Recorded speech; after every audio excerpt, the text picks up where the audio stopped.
Ethan Voss had always dreamed of seeing a new world. As commander of the human exploration ship the Horizon Edge, he had crossed light years beyond Earth, further than any human before.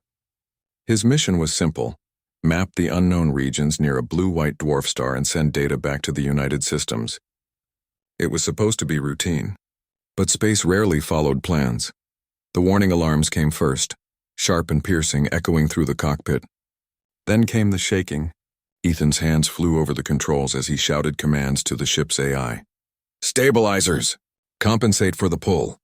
The AI's voice crackled. Gravity anomaly detected. Field strength increasing. Before it could finish, the world turned white. Ethan felt the ship twist like paper. The view outside blurred into streaks of light and shadow. Then there was silence. Deep, endless silence, and then darkness swallowed everything. He woke up to warmth. Not the harsh heat of a star, but soft pulsing warmth like the inside of a living heart. His head throbbed. Every breath burned. When he opened his eyes, the ceiling above him wasn't metal. It was glowing. Faint blue veins of light ran through a surface that seemed alive. He tried to move, but something soft pressed against him on both sides. Slowly he turned his head. Two figures stood over him, tall, graceful, with skin that shimmered faintly like moonlit water. Their eyes were bright, glowing with colors that shifted between gold and violet. They weren't human. He blinked hard. "Where am I?" he whispered. The figure on his right tilted her head. Her voice was calm, musical. "You are safe, human. Do not move too quickly. Your body is weak." The other one leaned closer. Her expression was sharper, her tone firm. "He almost died, Lyra. You gave too much." Ethan frowned. "Lyra?" he repeated. The gentler one smiled faintly. "That is my name. And this is my sister, Vera. We are of the Alren." Ethan's throat was dry. "Alren?" Vera crossed her arms. "You would call us aliens," he gave a small, shaky laugh. "Right, aliens. Guess that explains the decor." He looked around. The room pulsed faintly, the walls alive with soft light. Strange shapes floated in the air. Translucent organisms that drifted like jellyfish, their tendrils glowing. Everything felt biological, not mechanical. Lyra knelt beside him. "Your ship was caught in a fold of space. The storm tore it apart. We found you drifting among the debris." "How long was I out?" he asked. 3 of your days," Vera replied. "We used our life energy to heal you. Without it, you would have turned to dust." Ethan blinked. "Life energy?" Lyra touched her chest. A faint glow spread from her hand. "Our bodies hold starlight, the essence of the twin suns that gave us birth. When we share it, we give a part of ourselves. To save you, we joined your life to ours." He sat up slowly, realizing what that meant. "Joined?" Lyra nodded gently. "Our energies are linked now. If you die, we will feel it. If we perish, you will as well." Ethan's pulse quickened. "You mean I'm bonded to both of you?" Vara's eyes narrowed. "It was the only way to keep you alive. Do not imagine it to be something pleasant. It is survival." Ethan leaned back, trying to process it. "So you saved me, but now we're all stuck together." "Correct," Vara said. Lyra placed a hand on her sister's arm. "Do not be cruel. He did not choose this." She turned back to Ethan, her voice soft. "We could not let you die. You were alone, lost in the void. No being deserves such an end." Ethan stared at her glowing eyes. "Then, thank you." Lyra smiled, and a warm, honest smile that reached her eyes. Vara looked away unimpressed. Hours passed. Ethan learned to stand, though his balance was weak. The Alren ship, if it could be called that, was alive. It moved like a giant creature through space, guided by pulses of thought and light. When Ethan touched the walls, he could feel faint heartbeats echoing through his fingertips. Lyra walked beside him, explaining gently. "Our vessels grow, not build. They are born from seeds of living matter and shaped by will. Everything here is part of the whole. That's incredible," Ethan said softly. "Humanity could learn so much from you." Vera followed behind, arms folded. "Humans learn to destroy." "That is all your kind has done." Ethan stopped and looked back at her. "That's not true. We explore because we want to understand and to connect." Vara's eyes glowed faintly. "Connection brings weakness. It binds, it costs," Lyra sighed. "Sister, not all bonds are chains. The tension between them was obvious." Ethan realized the sisters were not only different in appearance. Vera's silver blue skin was cooler, her tone harder, but also in spirit. Lyra was light and warmth. Vara was shadow and caution. Still, they cared for each other deeply. That much was clear. As days passed, Ethan's strength returned. But something strange began to happen. At night, when he closed his eyes, he could feel the sisters, their emotions like distant whispers in his mind. He felt Lyra's calm presence, bright and kind, and Vera's guarded thoughts, sharp and wary. He confronted them one morning. "I can hear you sometimes. Feel what you feel?" Lyra nodded. "It is the bond. Our energies flow together. You are part of us now." Vera's voice was quiet but cold. "Then you must learn control. Our enemies would sense such noise." "Enemies?" Ethan asked. The sisters exchanged a glance. Lyra hesitated. "The anomaly that broke your ship was not natural. Someone created it." "Who?" Ethan demanded. Vera answered, her tone bitter. "The Karth Dominion, a power that feeds on life and knowledge. They harvest energy from other species. When they learned of humans, they began to hunt for your kind." Ethan's stomach tightened. "You mean they attacked me on purpose?" "It is likely," Vara said. "The Dominion wants your DNA. They believe humans adapt faster than any other species. You were bait, or a test." Ethan clenched his fists. "So that's what this is about. They destroyed my ship to study me." Lyra placed a hand on his arm.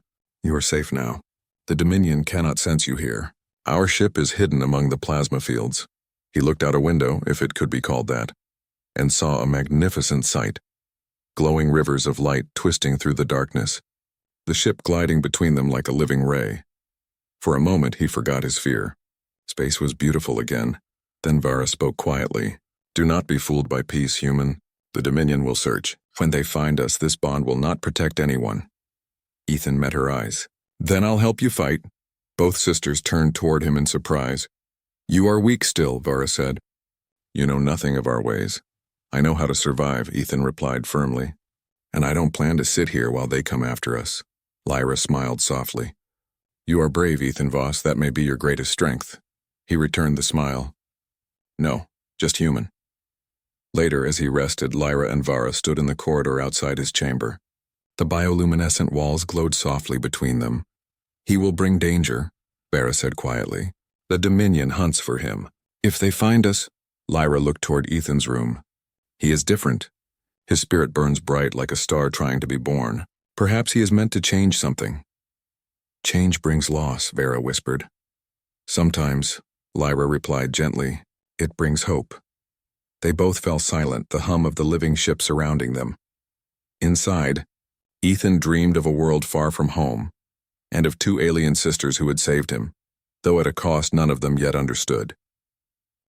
Ethan Voss had been on the Aelrin ship for almost 3 weeks now. He was stronger than before, but the bond between him, Lyra, and Vara had become something he could not ignore. Sometimes when he slept, he saw flashes of their memories. Stars being born, ancient cities glowing with life, and the twin suns that warmed their homeworld. It was strange. He was human, yet parts of him now felt alien. When he looked into the mirror, his eyes sometimes shimmered faintly with light. Aelrin light. He stood on a balcony that overlooked the heart of the ship. The walls pulsed with a slow rhythm like breathing. Lyra joined him, her soft footsteps making no sound. "You are adapting faster than we expected," she said with a gentle smile. "Adapting?" Ethan chuckled. "You make it sound like I'm growing another head." Lyra laughed softly. "No, but your body learns from ours. The bond changes you. Soon you will feel the energy that connects all things."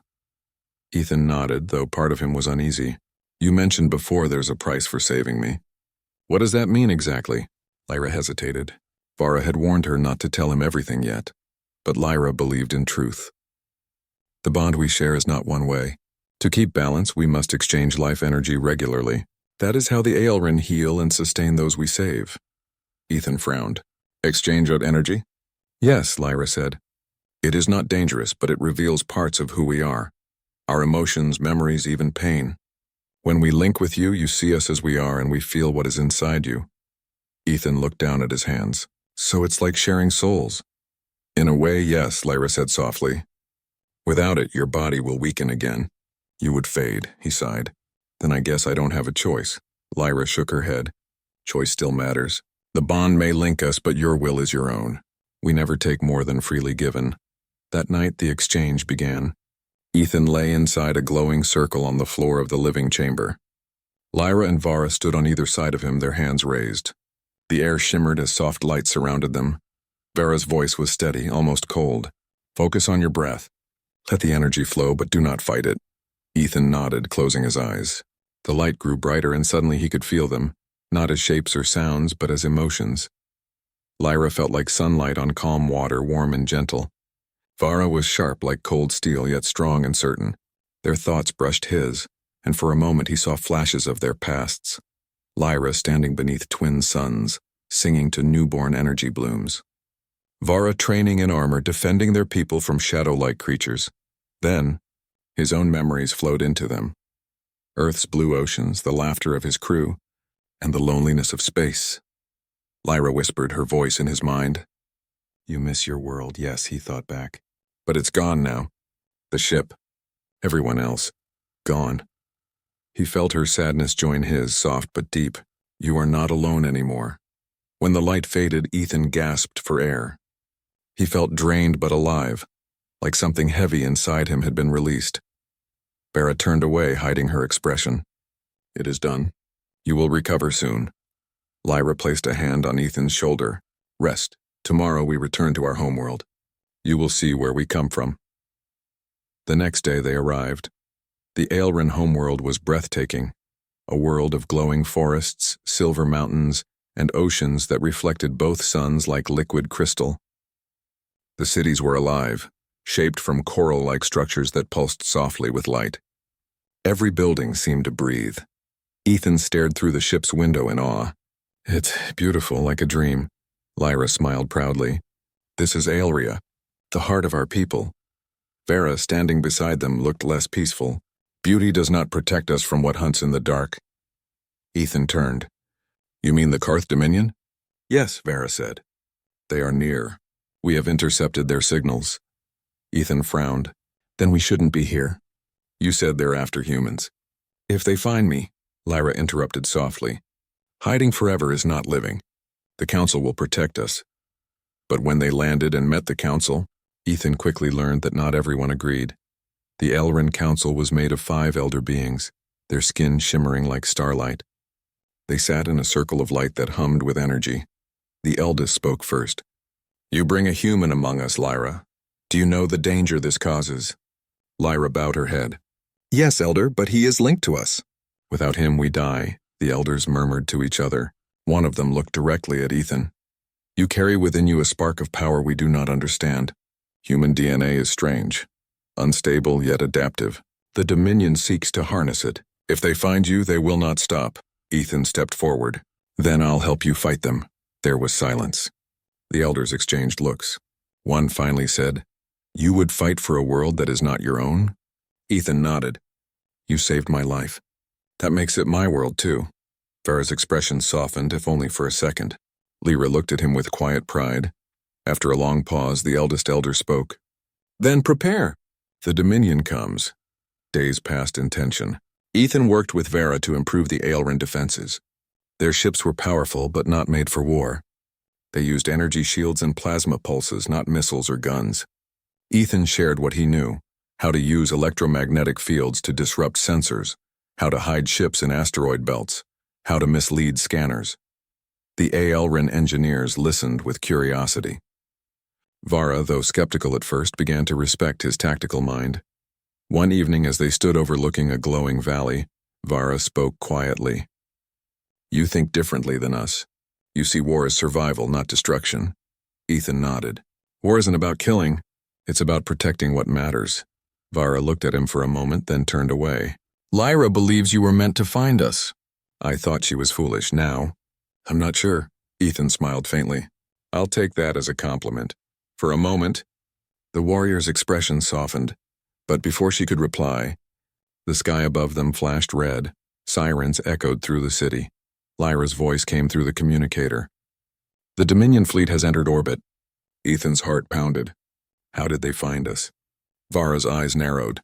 "The bond. They must have traced your human energy signature through the stars." Ethan cursed under his breath. "Then this is my fault." Lyra's voice came again, trembling. "It does not matter. We stand together now. The attack came fast. Black ships descended from orbit, firing energy beams that tore through the Aelren defenses. The sky turned into chaos, light and thunder everywhere. Ethan ran to the command chamber with the sisters. The living ship's walls pulsed in pain as it launched smaller fighters into the air. Vera barked orders in her native tongue. Focus fire on their lead cruiser. Protect the heart tower.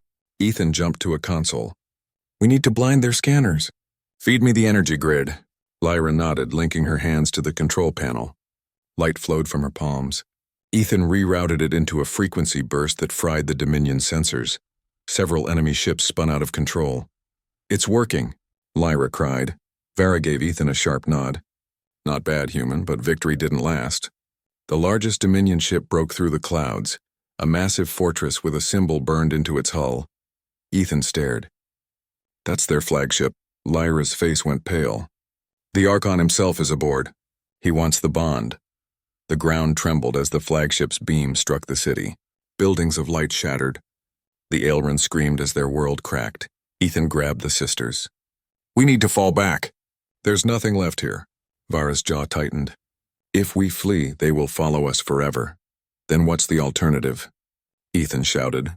She turned to him, her eyes burning bright. The only way to save all three of us is to break the stars themselves. Ethan stared in disbelief. Break the stars? What does that even mean? Lyra placed a trembling hand on his arm. The bond has made you part of us. There is a way to end this, but it will cost everything. The sky above them burned brighter, and the Dominion fleet began to descend like a black tide. Ethan clenched his fists. Then tell me what I need to do. Vera looked into his eyes, steady and fierce. Prepare yourself, human. The final battle will decide the fate of more than just one world. Ethan Voss stood at the edge of the glowing plateau overlooking the Aelren city. The sky was a nightmare of fire and dark ships. The Dominion fleet had surrounded them, black and endless, while beams of energy tore through the living city below. Lyra and Vara stood on either side, their skins shimmering brighter than ever as they channeled energy into him. You have to trust yourself, Lyra whispered. The bond is strong. You can channel our energy through your human will. Ethan swallowed hard. Human will, huh? I hope it's enough. Vara's voice was cold but steady. It must be. The Dominion will not wait. They want your bond. They think it will make them gods. Ethan clenched his fists. Then they'll be wrong. The sisters touched him simultaneously, and a wave of energy surged into his body. He could feel their lives flowing into him. Lyra's warmth, Vara's strength. And for the first time, he understood the full power of the bond. His human body, fragile and small compared to theirs, burned with energy, yet he felt capable of anything. The Dominion flagship, the Archon's vessel, descended above them. Its massive hull blotted out the light of the twin suns. Through the psychic link, Ethan felt its artificial mind probing, cold, calculating, hungry for the power he now carried. They know, Vera said grimly. They are sensing the bond. Ethan nodded. Then let's make it count. The sisters guided him toward the command platform of the city. You are the key, Lyra said. The living ships, the city, the energy grids, all respond to the bond. You are the spark. Ethan felt the pulse of the planet beneath his feet. The forests, the oceans, even the buildings hummed with life. He reached out with his mind, drawing in the energy around him, feeling it intertwine with his human strength and ingenuity. He could see the Dominion ships moving like ants. He focused on one of the smaller cruisers, thinking of ways to disable it. A jolt of energy shot from his body, lancing through the ship's shields. It spun out of control and crashed into another vessel. Lyra gasped. It's working. You're controlling them. Ethan smiled grimly. I'm not controlling. I'm guiding. It's all connected. Vara gave a short nod. The Archon won't like that. The flagship fired its main beam, slicing a canyon through the valley. Ethan felt the tremor in his chest. Buildings and forests burned, but he did not panic. Instead, he focused, letting his human mind find a pattern, a weak point in the energy flow of the living city. He remembered tactics from Earth, creating decoys, misdirection, and using the terrain. The pulse of the planet responded to him. He directed a surge of energy to a series of crystalline towers that acted as amplifiers. Beams of light shot upward, hitting the Dominion ships like spears. Several of them exploded. Farah raised her arms, feeding more energy into him. Faster, you can push them back. Ethan gritted his teeth. I can do more than push. I can end this. He turned his mind to the anomaly that had destroyed his ship weeks ago. He remembered the twisting lights, the way the stars seemed to bend and shift. The Dominion feared it, but it was also a tool, a weapon. Lyra's voice trembled. Do you mean? Yes, Ethan said. We use the rift. We can collapse their fleet, but it might destroy me. Farah's eyes widened. If you die, so do we. Ethan nodded. I know, but it's the only way to stop them. To save you, the planet, and everything alive here. Lyra placed her hands on his shoulders. Then we stand with you. We gave you life. We will give it fully, too. Vera's expression softened for a moment. Do not fail us, human, Ethan focused. He let the bond guide him, drawing life from the sisters, the city, and even the planet itself. His body glowed with bright white energy. The Dominion ship surged toward him, sensing the immense power. The flagship aimed directly at him. He did not flinch. Using human ingenuity, he split the energy into precise channels, sending beams to disable engines, shields, and weapons. The smaller ships fell one by one. The flagship opened fire, but Ethan anticipated it. He redirected the energy toward the anomaly, pulling the Dominion fleet into the rift. The space around them twisted and tore. Ships were caught like leaves in a storm, spinning helplessly as the rift's power consumed them. Lyra screamed as the flagship neared the edge. Ethan, it's too close, Farah growled. Finish it. Ethan drew on the last of the energy. His vision blurred. The world around him turned white, and the rift closed with a blinding flash. When the light faded, silence reigned. The Dominion fleet was gone. The flagship destroyed. The skies were clear except for the twin suns shining down on a battered but alive Aelren world. Ethan collapsed. The sisters caught him immediately. His body was weak, drained of life energy. Lyra's hands glowed faintly as she channeled a small fraction of hers into him. You did it, she whispered, tears in her eyes. Farah's arms were crossed, but her eyes held pride. I underestimated humans. Your will, your spark. It is stronger than anything I've seen. Ethan smiled faintly. Not just me. All of us, together.